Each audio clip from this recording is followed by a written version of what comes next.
Good morning, good afternoon, good evening, colleagues from wherever you are connected. Because we are on hybrid mode, we have other colleagues connected from all over the world. My name is Abu Amani. I'm the director of the Division of Water Sciences and Secretary of the Intergovernmental Hydrological Programme. I would like really, I'm first of all very pleased to see you physically after being connected virtually many times. Finally, it's an opportunity to connect physically, and this really is a pleasure. And we are looking forward really to engage with all of you for this very, very important side event we organize as part of the 25th ordinary session of the Intergovernmental Hydrological IHP Council meeting, which will start tomorrow. We call for this meeting because of we believe that it's necessary for our community to reflect, to discuss the key scientific messages we believe that are important to bring to the next year UN 2023 Water Conference. As you know, there will be a very, very watershed moment next year for all the water communities, which is the UN 2023 Water Conference. And for this conference, we believe that science should play a key role because of the complexity and challenges of water worldwide. Science should have its place. And the side event of today will start the reflection, discussions on the preparation of a scientific contribution from our communities, of course, open to all the other scientific colleagues in the world on water issues for the UN 2023 Water Conference. So this really is an initiation of discussions. So for this meeting, we are really pleased to have with us well-known scientists worldwide, and we want to thank you for making time to be with us today. And as you have seen within the program, we have a very packed program. So without further ado, we'll start with the opening ceremony. And I'm pleased to give the floor to our Assistant Director General for Natural Science, Dr. Shamila Nair-Bedouelle, to say a few words of opening. Shamila, you have the floor. Thank you very much, Abu, and good morning to all of you, dear participants. Thank you for joining us from across the world. First of all, let me thank Abu Amani, the Director of the Water Division and also Secretary of the Intergovernmental Hydrological Programme. Let me also thank his colleagues who are all here with us here today, who worked very hard to bring us together. But I also want to sincerely thank the Chair and the Chair of the IHP Council, the Vice Chairs, the Bureau members, and all the scientists who are water scientists who are with us here today, the panelists and the experts who are going to share with us here today how we can put science for a water-secure world. I want to welcome all of you to this scientific event on Science for a Water-Secure World in a Changing Environment. This indeed, as Abu has mentioned, will be a contribution to the United Nations Water Conference, which will be held next year. And this meeting here today is also part of the 25th session of the Intergovernmental Council of the Intergovernmental Hydrological Programme, which will be taking place starting tomorrow. Now, the event is organized to have a broader consultation on the role of the scientific community, especially in the operational implementation of the 9th phase of IHP. You're all aware that the 9th phase of IHP was approved for the period 2022-2029. And of course, putting science at the heart of understanding water security and building the capacity of water professionals across the world. This meeting here today is in preparation for the World Water Conference next year, but is also a natural follow-up to the World Water Forum, which was held in Dakar recently, the 9th World Water Forum. and the Dakar Declaration, which urges the need for a blue deal for water security and sanitation for peace and development through enhanced international cooperation, enhanced international scientific collaboration in order to understand the water resource challenges under a changing climate. Now, recently, there was also a report that was released by the Intergovernmental Panel on Climate Change, the IPCC. And this report highlighted that there are increases in frequency and intensity of extremes. And this will reduce food and water scarcity and will hinder us to meet the SDGs. We don't need to look too far to see my own country, South Africa, and how it was affected recently by floods and landslides, with over 400 people dying and several thousands being affected. Now, the report of the IPCC also expressed very high confidence that the projected changes in the water cycle, in the hydrological cycle, in water quality, in cryosphere changes, and increases in droughts and floods will really negatively impact the natural and human ecosystems. But this requires, therefore, an acceleration of our scientific collaboration and bringing together all of UNESCO's science programs and UNESCO's water family, as well as the UN water family, to be able to address the challenges which are aggravated by climate change. You're all aware that in 2018, the UN General Assembly adopted a resolution on the midterm comprehensive review of the implementation of the International Decade of Action for Water for Sustainable Development, that is 2018 to 2028. And you may all be aware that the government of Tajikistan and the Kingdom of the Netherlands are actually the co-chairs of the UN Water Conference to be held next year. So it's imperative that UNESCO, its Intergovernmental Hydrological Programme, and its scientific partners prepare a science research agenda as a continuation to the Water Conference 2023. This will really need to stress the need for science to address complex, interrelated water challenges. So this event is part of the build-up of the momentum, but it should not stop there. We need to put all our minds together to draft, to design, to elaborate innovative projects. So we need not only setting the scene for upcoming scientific research agenda, but mobilizing the partners for concrete actions, for science, for water management. Now, you're all aware that the water situation is dire across the world. Water is the connector. Every drop counts. Today, 2.2 billion people around the world still lack safely managed drinking water, including 785 million without basic drinking water. Maybe the question that I would like to ask here today to all our water scientists across the world: where have we failed? What are the processes that you need? How can we step up so we can meet the needs of these 2.2 billion people around the world who still lack safely managed drinking water? There is a problem. And the access to clean, safe water and sanitation is critical. We've seen this during the COVID.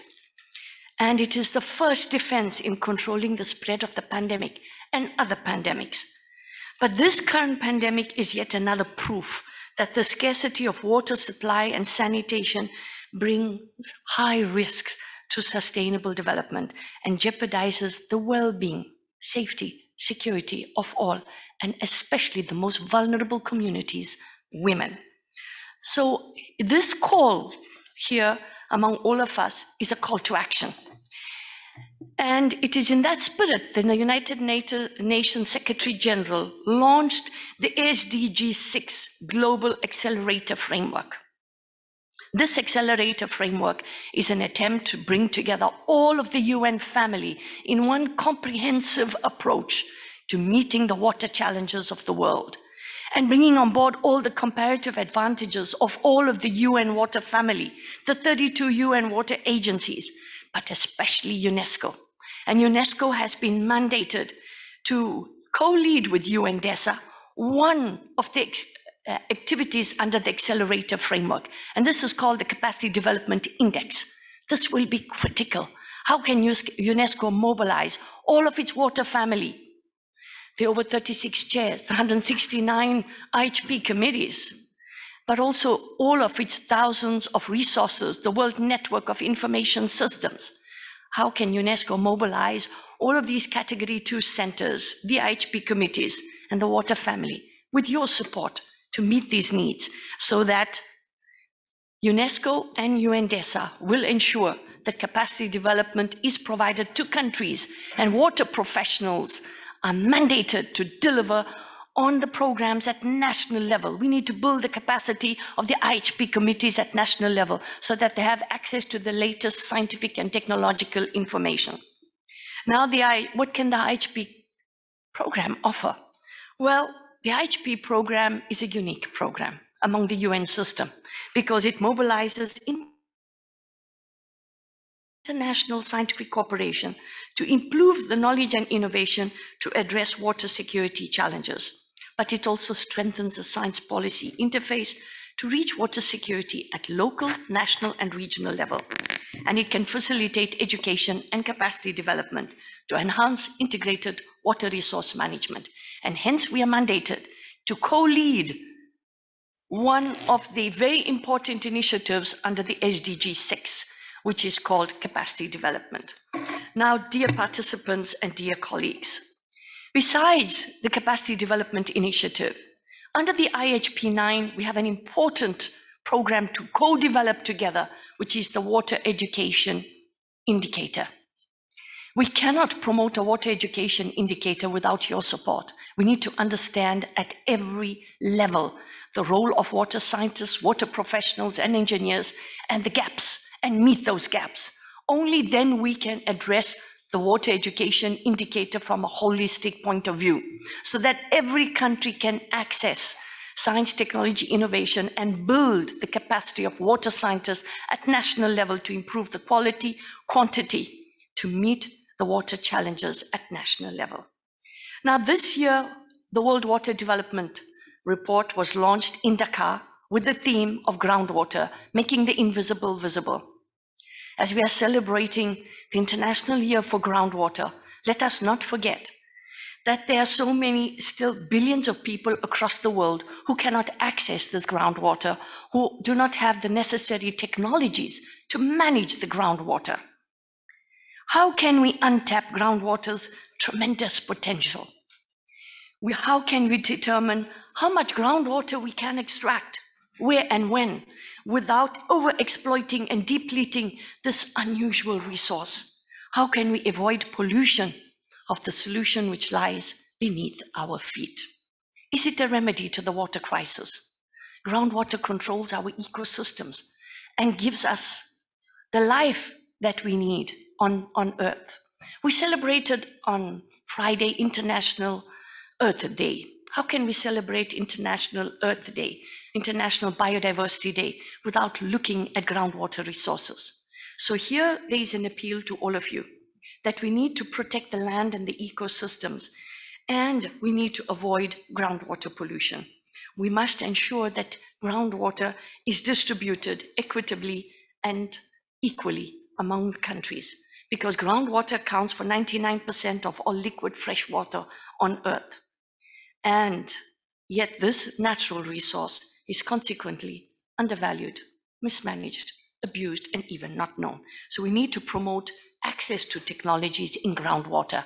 And I'm therefore looking at partnerships across the world to enable all countries access this undervalued, undermanaged, and maybe not even known exceptional water resource. How can we promote the science of groundwater in the Year of Groundwater? I also invite you to the Groundwater Summit that we will be hosting in December here in UNESCO headquarters. We are mandated by the UN to organize such an event because groundwater really holds the solutions to future water problems and to address scarcity. But we can only manage it if we know it and if we have the necessary technologies to manage it sustainably. So as we are promoting the access to science and technology. It's really in this, for water management, it's really in the spirit of the UNESCO recommendation on open science, which was adopted here by the 193 member states of UNESCO at the 41st General Conference, to promote access to advances in science, technology, and innovation, to reduce the knowledge gap, and to ensure no one is left behind. We have to ensure that no one is left behind. We have to meet those billions of people that do not have access to safe water and sanitation through the promotion, acquisition, and sharing of water technologies freely and openly across the world. So my appeal here to you today is to promote the partnerships to enable science for sustainable development and science for water secure world in a changing environment become a reality. I thank you for your collaboration. Thank you for being with us and looking forward to working with you. Thank you.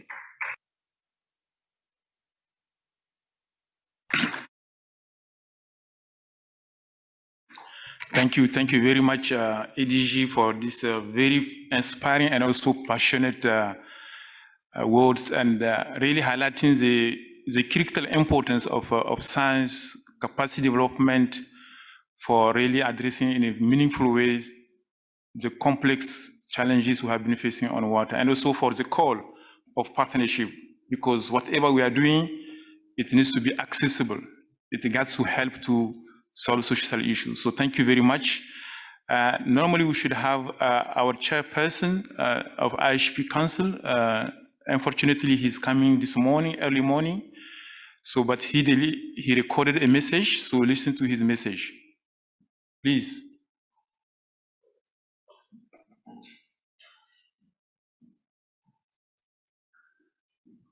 I would like to welcome you all to the scientific side event for a water-secured world in a changing environment, a contribution to United Nations Water Conference 2023, which forms part of the 25th Ordinary Session of the Intergovernmental Council of the Intergovernmental Hydrological Programme, which will take place between 26 and 29 April 2022.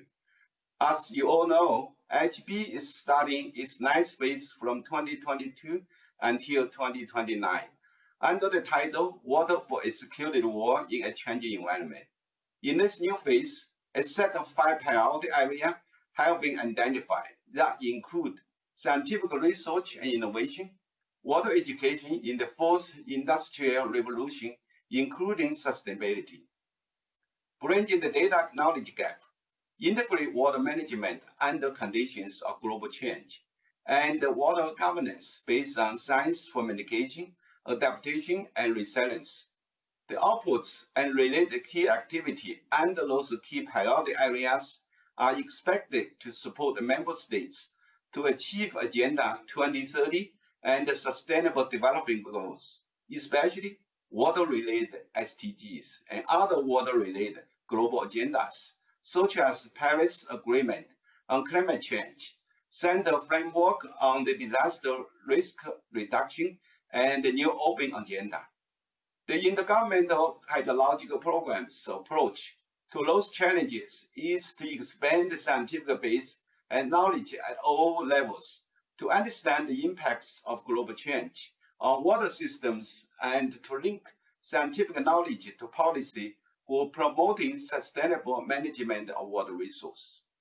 In close collaboration with member states, the new phase sets forth an ambitious program to practice an evidence-based water governance and management building on improved scientific data, research, knowledge, capacity, and science policy society interface towards sustainable resilient societies.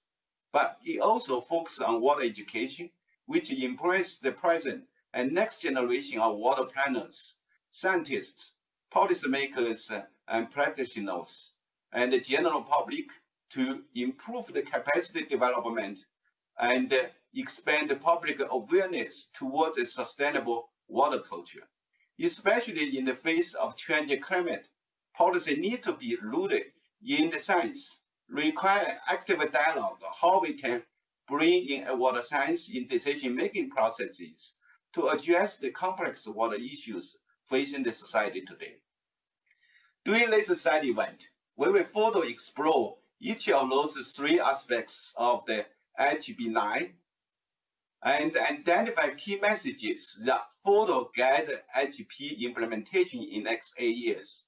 We invite all member states and UNESCO water families comprising of the National IHP Committee, the centers, the chairs, flagship initiatives, and the key partners to be actively engaged in this side event and to mobilize their resources to support active operational implementation plan for the program. The outcome of the side event today here is also expected to feed into United Nations 2023 Water Conference to be held in New York in March 2023. I would like to wish you all an enlightening and productive side event and look forward to learning from the insights that will be present during the three upcoming sessions. Thank you for your kind attention.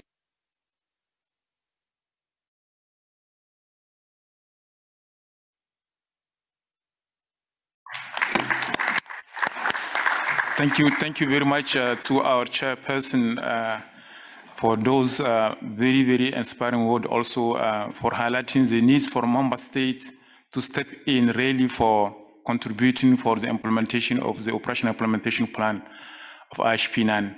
But we'll have more time to discuss those issues during the next 4 days. Now, we have the opportunity with us two outstanding scientists who will introduce the discussions.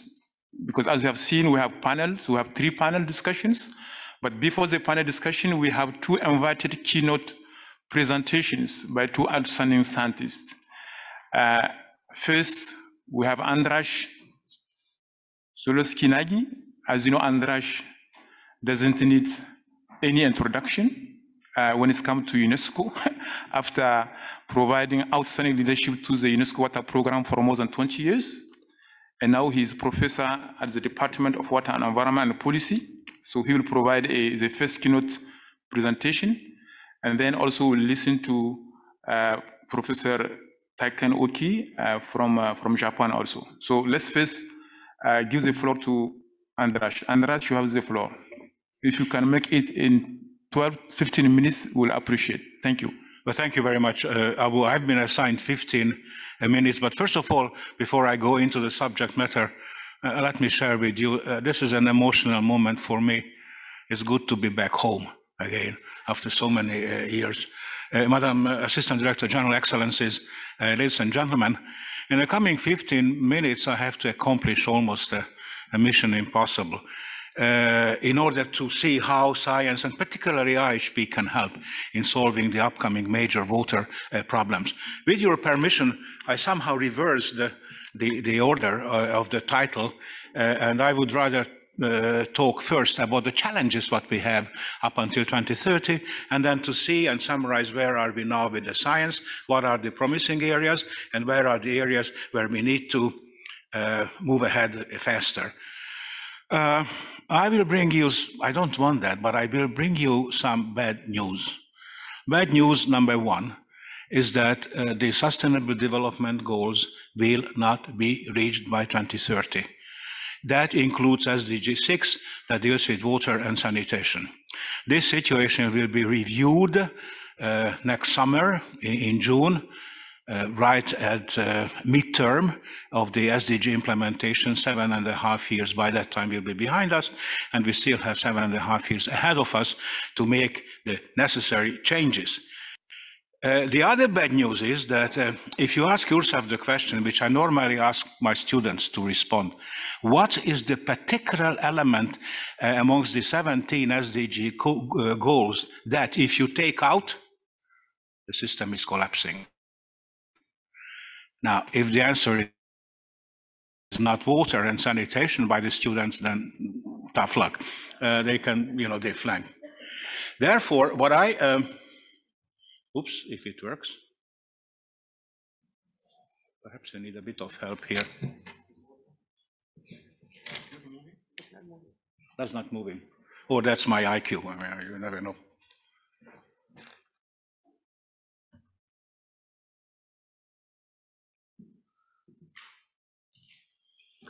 Oh, fantastic. You know, your ADG is always helping. So what I'm submitting now for consideration, this is what perhaps ought to be the base of our discussions with the political community, is that the centerpiece of the SDG goals is water and sanitation, because that is the particular goal that is linked to most of the other goals. So if there is no progress, then we have a big problem. The other thing is that the coming 100 years, as far as we know, by using simulation models, the coming 100 years will be critical. It will be beyond us, but this is the moment to act politically and scientifically as well. Now let's hope that it will work. So let us have a look at what are the basic and principal drivers globally, regionally, and also locally. There are essentially two major drivers amongst the many others: population, the land use change, urbanization, geopolitical changes, technological changes, and all the rest. The two major drivers. One of them is the driver one is the population growth. There are some striking figures. Right now, half of the human beings, the Homo sapiens as we call it, half of the Homo sapiens ever existed in the history of the Earth is our contemporary. And that is supposed to, and that leads to major changes, including those of the climate anomalies, part of which is natural changes, but based on superimposed on the natural changes, we have the human impacts ever since the Industrial Revolution. So see what the impacts are. The impacts of all these two drivers, the population change and the climate change, which is getting more and more serious day by day, is that ever since the Industrial Revolution, we see an exponential increase in the carbon dioxide that goes up to the atmosphere, resulting over the past 150 years in a perceptible change in the global temperature, 1.5 degrees. Of course, it's very difficult that if you have a finite window, you have to make inferences hundreds of years ahead, and that makes the risk what the scientists are taking. Nevertheless, what we also see is that the anthropogenic nitrogen fixation is exponentially growing. We see that the nitrogen fluxes to coastal zones is also exponential. We see that the loss of tropical rainforest and woodland is also exponential. We see that the species extension is exponential, and everything is exponential ever since the Industrial Revolution, not only the human population. Mind you, at the beginning of the 20th century, there were 2 billion human beings. At the end of the 20th century, there were 6 billion human beings. We are now 7.7, and 100 years down the road, by 2120, I'm sorry, I have correct, 2120, there will be 12 billion human beings, which is the breaking point. If we go beyond, human civilization as we knew it is going to change dramatically, leading to an inevitable collapse. There is a solution, so it's not the doomsday, what I'm going to advocate, but there is a solution which all depends upon us. Again, ever since the Industrial Revolution, we change even the Earth system on a geological time and space scale.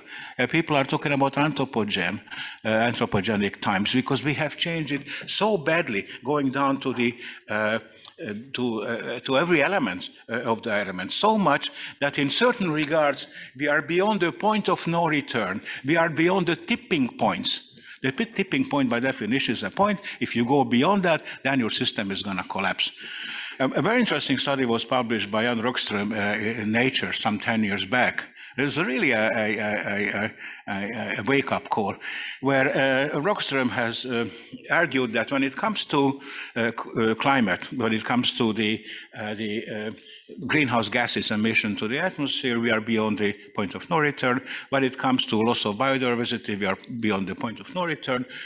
But when it comes to fresh water, life is fine. We are okay. Because 10 years ago, the water withdrawal was a little bit less than 3,000 cubic kilometers per year, 2,600 more precise. And they set the limit to 4,000 cubic kilometer per year water withdrawal. Up until that, things are okay, and we don't have to worry. Well, I wouldn't go that far, because if you look at the time series in the 20th century of the water uses, that's what you have, you got. And in about 5 years' time, we will reach the 4,000 cubic kilometer per year water withdrawal. That's the point of no return. That is pointing out again to the extreme importance of water management in many regards, unless we are able to decode the human genome, and there's a small probability to do that. If you look around, extremes are all around us. IHP was advocating over the past 20 years, and this is such a good news, that finally the governments listened to that, and it's in the IPCC report that came out recently in the 6th report. IHP always advocated the view that there are signs that the hydrological cycle is accelerating. If it does accelerate, then the probability of extremes go up at both ends. We will have more floods, more frequent floods, higher magnitude, but at the same time, to keep continuity at work, we have the same amount of water as at the beginning of the Holocene optimum. We will have more droughts, and indeed this is what we are seeing. A few years back in France, a never seen flash flood. 1 day precipitation fell, 7 months precipitation fell in 1 day. Or last summer, this fantastic but disastrous flood that happened in Germany. Or if you go 200 kilometers to the west, the urban flooding in Belgium. Or if you go to Catania, this huge flood. Not because she was not there, but this was an amazing flood that occurred. 10 years back, Indus, a flood that knocked out Pakistan economic life for quite a few years, or Asian floods in Indonesia. In my hometown, the biggest flood ever observed almost washed away the parliament, as some people were worried. Some others were worried that it didn't happen, but it didn't happen. So, yet, there are some people who are skeptical. This is, ladies and gentlemen, not a matter of belief anymore. These are established facts. I mentioned the exponentiality. Exponentiality in terms of the damage caused by natural disasters, 80% of which is water-related. Water is the biggest killer. Flooding is a huge killer. If there's only one that is bigger killer, drought. And that's where sustainable groundwater management is so important. One assumption that we came to, and this is, I'm gradually moving over to science, is that age-old hypothesis upon which engineering design is based is not true anymore. Because our assumption was the stationarity, that the process does not change, expected value variance, spectral properties, correlation properties, they do not change in time, and they do. As everything is exponential, and in exponential world, you have to get rid of stationarity. So notions such as 200-year flood as a design flood are not valid anymore. And that poses a major problem for science, which we have to all deal with. We have new techniques from artificial intelligence, machine learning, big data, all that stuff. So technology is offering help to us. It's not only doomsday, but there is a solution. It all depends on humanity and how are we using our systems. The answer to this question is affirmative. Yes, we will. And we have to prepare ourselves to deal with those extreme situations, because we have to start building up the countermeasures, including structures, and that's a decade-long phenomenon. Whatever happens is, if the temperature is increasing around 5 to 6 degrees, which is a huge amount of energy that is needed, then we will have massive sea level rises. Again, in that IPCC report I was referring to, this is a result of simulation analysis or scenario analysis. This is bad news. By the end of this century, we may have an 80 centimeter increase.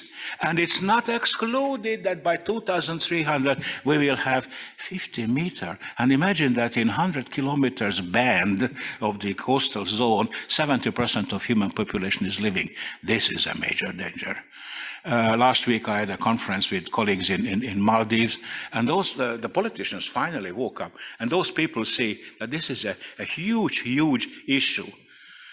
And there's not too much hope unless the political leaders stick to the Paris Agreement. This is the sine qua non of the survivability of humanity.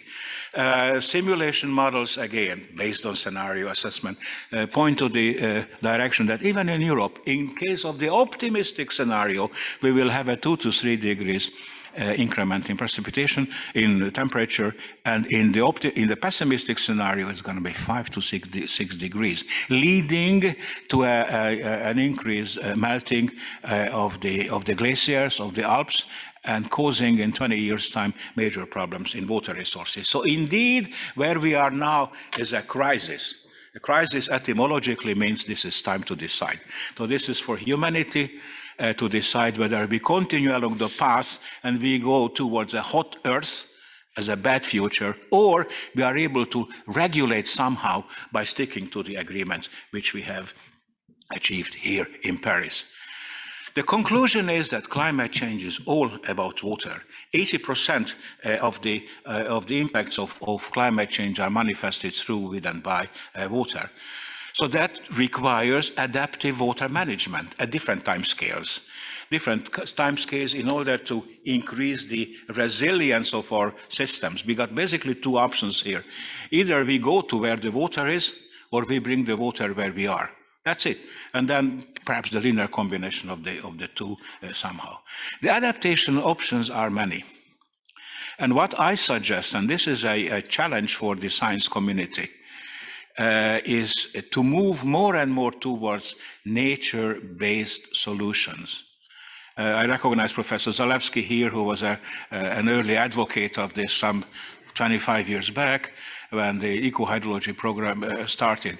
And it looks now that there is a recognition, even amongst the politicians, that we cannot get away from the structures, but less concrete.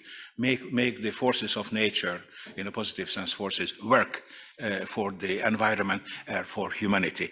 None of these questions are easy, but one thing is for sure, and that was a paradigm change over the past years. The engineering paradigm was, in case of flood, get rid of the excess flow as quickly as possible. But today it changed. Store the water for the times when you need it in drought, and that's use the environmental services, because that is establishing a link in the food security, water security, and energy security increase.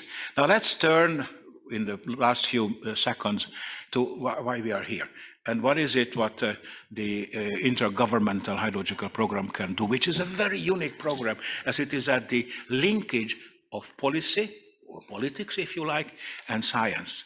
This program has a major mission to influence the political thinking in terms of water and to provide the scientific backstopping for proper political decisions. Technology has evolved immensely over the past 30 years. We have now 25 or plus satellites giving us data, a huge amount of data every single day that are hydrologically relevant. So much that data secrecy is gone.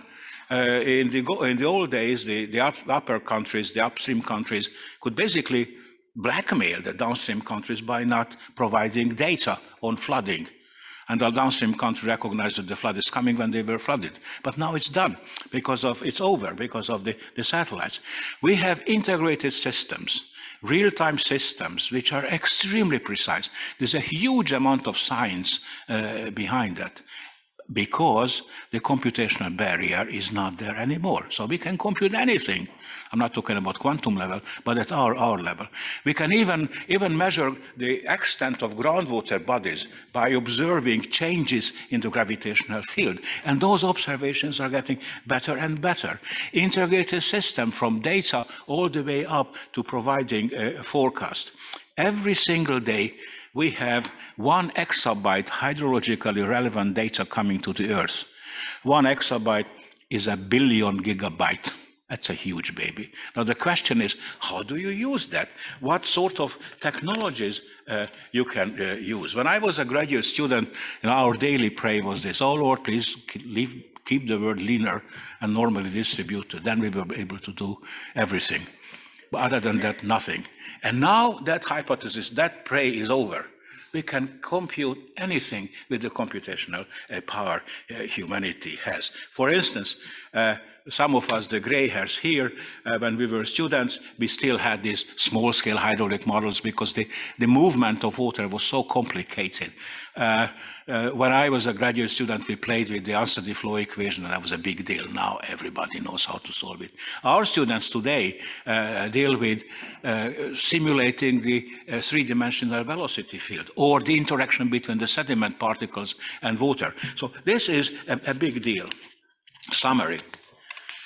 We need to retool our approaches to water. Of course, we have to be policy and politically relevant. That was one of the mistakes the profession has done quite a lot, is that we ignored the needs of the political community. We need a much better communication with the policy community. The two things what I would like to emphasize is go for nature-based solutions. This is, I believe, where the task for us lies ahead in the coming decades. And go digital. Go and establish digital water management from every scale, from how do you manage a sewage treatment plant all the way up to how do you model atmospheric processes. At the end, Madam ADG, this is the conclusion and the challenge for all of us. We are facing a water crisis. The time of easy water is over.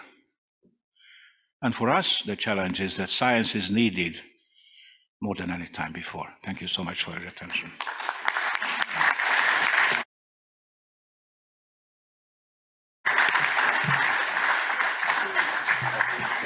Thank you very much indeed, András, for this outstanding delivery, really showing us the critical situation we have been facing, and also providing solution, direction where we can move forward. Time of easy water is over. Go for nature-based solution, go for digital. So those are really very, very important messages, and I think we'll have time to digest them during the panel. Unfortunately, we don't have time to take a question now, but I will move forward directly to the next keynote presentation by Takan Oki, Special Advisor to President University of Tokyo, and also Senior Vice Director, United University, and also winner of the 2021 International Hydrological Prize, Blue Medal. Thank you very much. Bo. Yeah. So good morning or good afternoon or the late good night or the good evening, yes, in US somewhere. And this is Takan Oki. I'm very much privileged to have a keynote speech this morning. And my title is about scientific frontiers, SDGs, and linkage with IHP-IX. That is Anil asked me, actually. And next, please. Let me remind you that, every people are talking about climate change, and this is a figure I took from the first assessment report published in 1990, but the figure itself is from some textbook of by Houghton, the Global Climate, published in 1984. So you see that push please. Hit the key, next, There is no water cycle in this diagram. Just interaction between the energy and water between atmosphere and ocean. And hit the key, please. Yes. And there is no river and no groundwater in this diagram. It was a climate system in 80s or the 90s. Okay, next, please. And yes.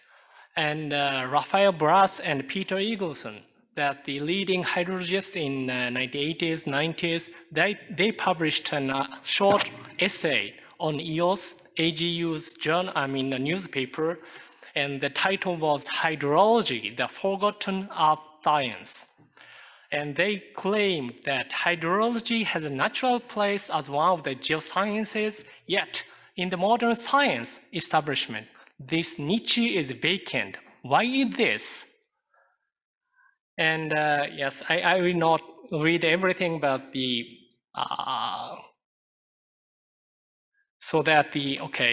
there has been no established platform within the hierarchy of science on which to build a coherent understanding of the global water cycle. So they think it is time for a change because our ability to address the emerging regional and global scale environmental problem is increasingly constrained by deficiencies in basic hydrologic science. So that this was in 1987 and 1988, IPCC was established. Okay, so that they listed up, for example, the questions of scaling equilibrium, stability, teleconnections, and space-time variability require new attention to basic hydrologic research. Next, please. And next slide, please. Yes. So you see that András 20 years ago, and I'm also there somewhere behind András, and we formed Hydrology 2020 task group under IHS. And we discussed among these 14 people, young scientists at the moment, and discussed about that, okay, what could be the scientific milestones and gaps, like the incomplete understanding of hydrological processes and links with atmosphere, biosphere, human society, and data integration, assimilation, scaling, and heterogeneity issues, and predictive capabilities and of hydrological processes and interactions and feedbacks, data integration, calibration, and error quantification. These were listed up. And next, please. An example of the key, next, please. Yes, okay. The example of key questions could be that how can we predict water balance and hydrologic variations, both quantity and qualities in ungauged basins? So this kind of question linked to that PUB under IHS, and what kind of change will happen in the hydrological cycle on the Earth under global warming conditions? So since 20 years ago, that was an issue. And what kind of measure can we start implementing now in order to mitigate the anticipated water crisis in this century? 20 years has passed. And remarks for the future hydrology, looking back from the 16 years ago, that the water-related problems cannot be solved only by hydrologists. Yes, interdisciplinary studies and sharing knowledge are crucial. Appreciate regional characteristics. We do not have that one-piece-all solution of water management or the adaptation to climate change. And the natural hydrological cycle is not real anymore, even on a global scale. Need monitoring, modeling, and predicting both natural and anthropogenic water cycles. And hydrologists cannot and should not work in isolation from society and other sciences. So always we are the integrators, so that the Madame said that the water is a linkage of that everything. So hydrology should combine everything. And next slide, please. And in the same year, so we could publish a global hydrological cycle illustration on science. And push, please. Yeah, push 3 times, 4 times. Yeah, here we could have, yes, that's fine. So identify that how much share of the rainfall and snowfall in the precipitation, or how much share of the surface and subsurface water cycle, but at the center that we included the human withdrawals in the global water cycle illustration. And you see that at this moment, there is not much knowledge about groundwater. Next, please.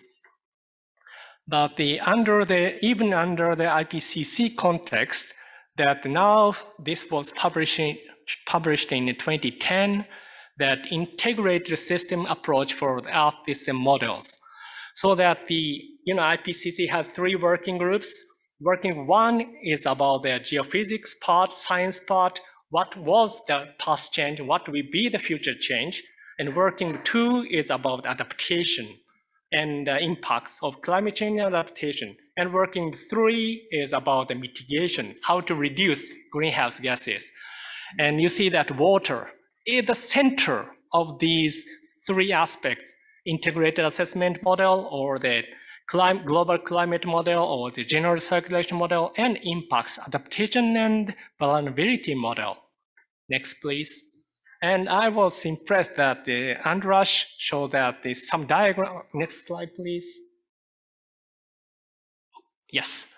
So to me, that also the water is the center or the biggest target for among the SDGs. So András showed that circle type of the water is the center of the Agenda 2030. But to me, again, that the water is the biggest issue, and our world will be about the. I'd like to share with what's written in this 2030 Agenda for Sustainable Development. It says our world will be transformed for the better. Universal peace in larger freedom.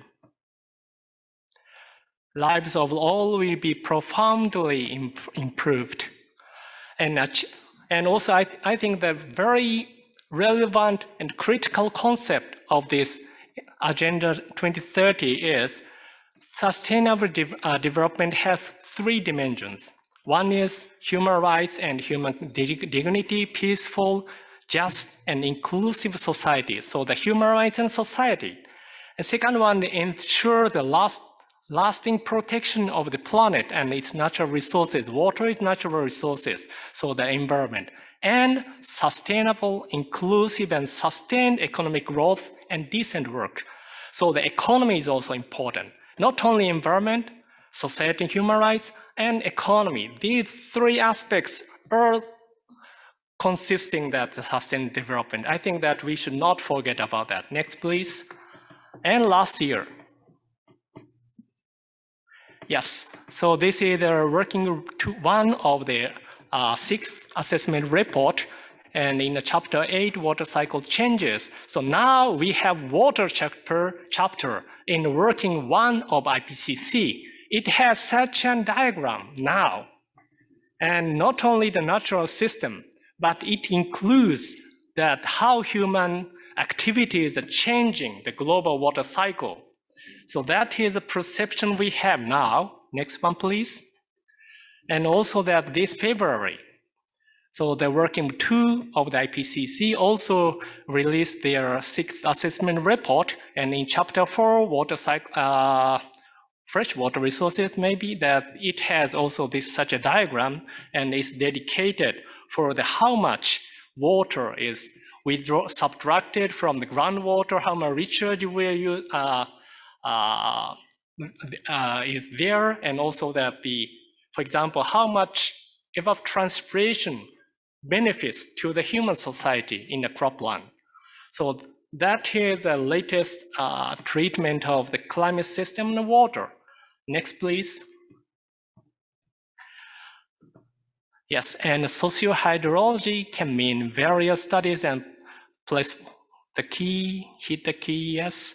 So in the past, we have been working with that water cycle only. And for the engineering purposes or for design purposes, we needed to know that how the water cycle had an influence on the human society. Next, please. However, now as we see that there is also that the human activities in the global water cycle in IPCC's report, now we are very much aware how that the human activities are changing the water cycle, even on the global scale. And next, please, yes, then of course there is the interaction among the water cycle and the human society. So that socio-hydrology should work on that these various interactions. Next, please.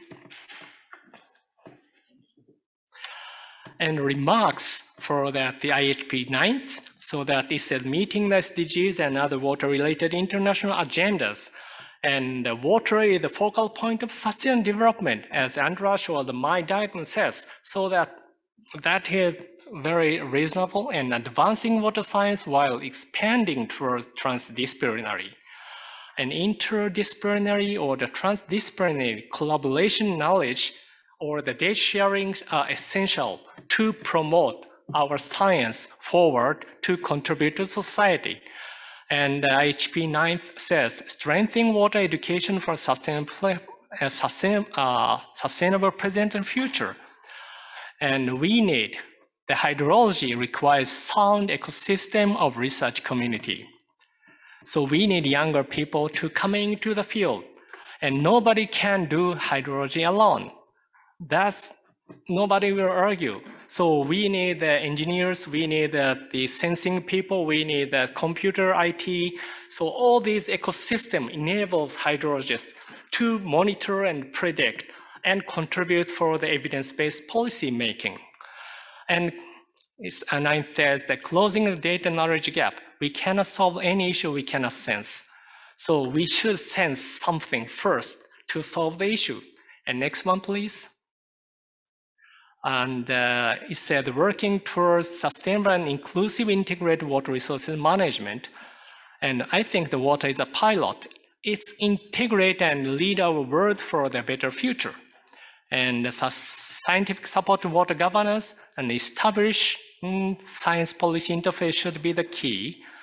And attaining water security in a changing world. Water is the delivering mechanism of climate change impacts to society. This is in the same line with András introduced. Last one, next please.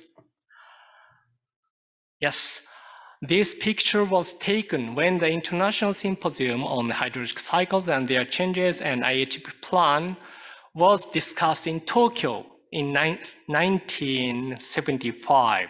So it's more than nearly 50 years ago. But you see that if we take the photo and make some report on that, I can introduce so that taking photo is very important as we record hydrologic data now. Otherwise, we cannot going back by the time machine and take photo of the symposium so that in the coffee break, let's take photos among us. Thank you very much. Thank you very much, Taikan, for this very comprehensive overview of the critical importance of the interdisciplinarity when coming to the hydrological cycle, and also showing us the evolution within time of the integration of hydrological cycle throughout the different IPCC report. We really appreciate the fact that the community come together to raise the profile of water within the other communities, particularly the climate change communities, clearly indicating the central role of water in addressing all those complex interrelated challenges. Unfortunately, we are really have constraints of time, but I don't know if there is any burning questions could be asked. Otherwise, we can move to the panel discussions. Okay, maybe we can have a group photo rapidly because we'll break so that we can organize the setting for the panel now discussions. In doing that, let's take the opportunity to have a group photo. So Anil will guide us to have the group photo. I don't know where. So let's have a break of 5 minutes so you can come back for the first panel. Yeah. The ADG will leave us, so she wants to say something. Thank you very much, Abu, and excellencies, dear participants, dear experts, dear members of the IHP Council. Really, my humble and sincere thanks to all of you for being with us here today and sharing with us your expertise. I want to thank the chairperson, Professor Zhongbo, who was unable to join us here today, but who is online with us throughout the next days, and most likely will join us probably by this evening. I hope so.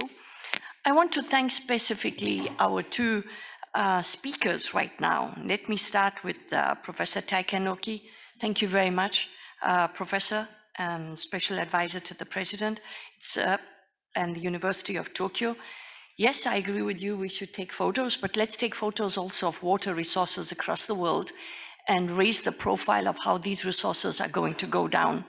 So thank you very much for joining us. Thanks for your expertise, and thank you for the excellent presentation. I also want to thank our ex-UNESCO staff member, expert in his field, Professor András Szöllősi-Nagy, from the Faculty of Water Sciences and professor in Hungary. You may not know, but Professor András has been leading the water program for many years in UNESCO, and a number of initiatives we see here today are really was brought on by himself. Thank you for sharing with us these novel, new ways of looking at water management and really planting the seeds of question among all of us. And what type of new ways do we need to look at water management in the future? Both of you have raised the interdisciplinary approach for water management, and I think you've shared with us also some very interesting ideas for the future. I believe that human beings hold solutions. So I do believe in the power of human beings to address water for being the center of the SDGs. Thank you very, very much, and looking forward to working with all of you. And may I request by the end of today that we come forward with maybe some concrete ideas, projects for different parts of the world based on their needs, and that this does not just become a photo that we will all be taking, but thereafter we can look at additional photos from across the world and how we have taken this photo and these discussions today to concrete actions on the ground based on needs. So thank you very much. Looking forward to working with you. Thank you. Thank you. Thank you, ADG, for all the support provided to the UNESCO Water Programme, for really working with all the colleagues. Thank you. So let's break for 5 minutes for a group photo.